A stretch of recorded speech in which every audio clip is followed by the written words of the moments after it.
Hi everyone, I hope all is well. This week's Parsha is Parshat Vayeshev. Now there's a very strange phenomenon that goes on in the beginning of this week's Parsha.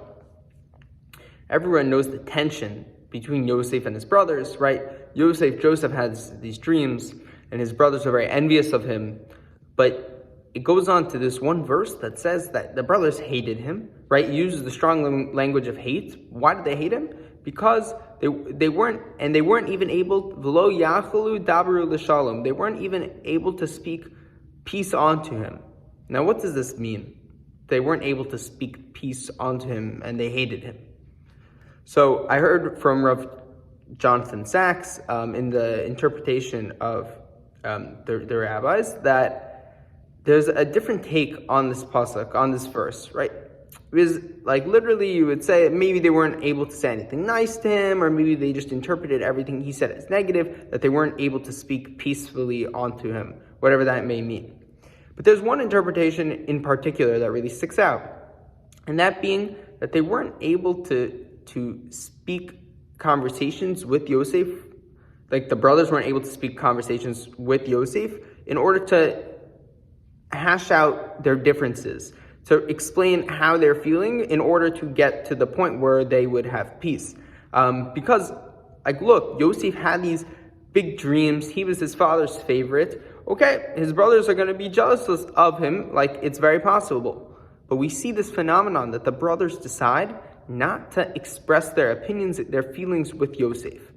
In fact, when you look through the Parsha itself, most of the time, the brothers are talking as one, and they're talking to themselves. And who bucks this trend? Who breaks this trend of the brothers just talking internally? Ruvain, when he goes to save Yosef a little bit later in the Parsha, or attempts to.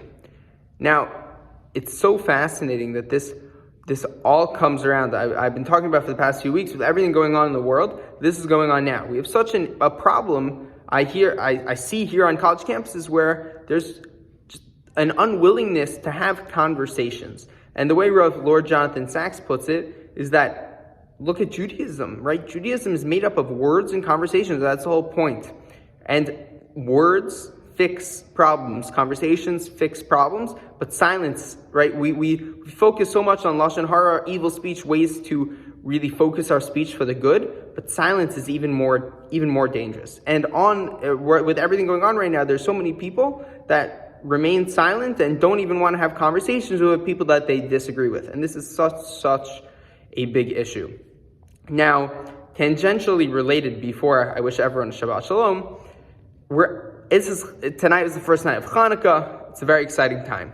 So just something interesting to think about is why was Yosef Yaakov's favorite? There are many different opinions on this, but I thought this was a nice idea. So every year Hanukkah comes around, and this is the time of year where it starts to get dark outside, right? It's kind of gloomy, not nice. But what do we have on Hanukkah? We have the menorah, right? It brings light into the world. Now, what was so special, right? Also around this time of year, we're always talking about Yaakov and then Yosef. It all happens this time of year.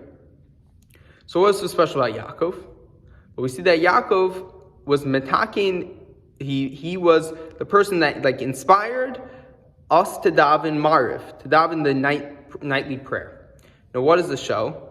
Well, if you look through Yaakov's life, really in the darkest times of his life, literally and metaphorically, he was able to go talk to Hashem.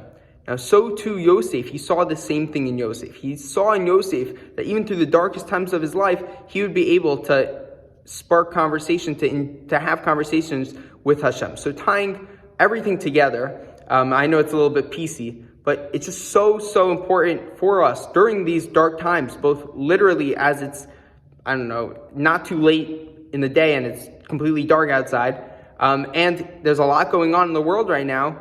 We have to be able to engage in conversations with each other and with Hashem. It's very important. So with that, I wish you all a happy Hanukkah and Shabbat Shalom. I will see you all next week.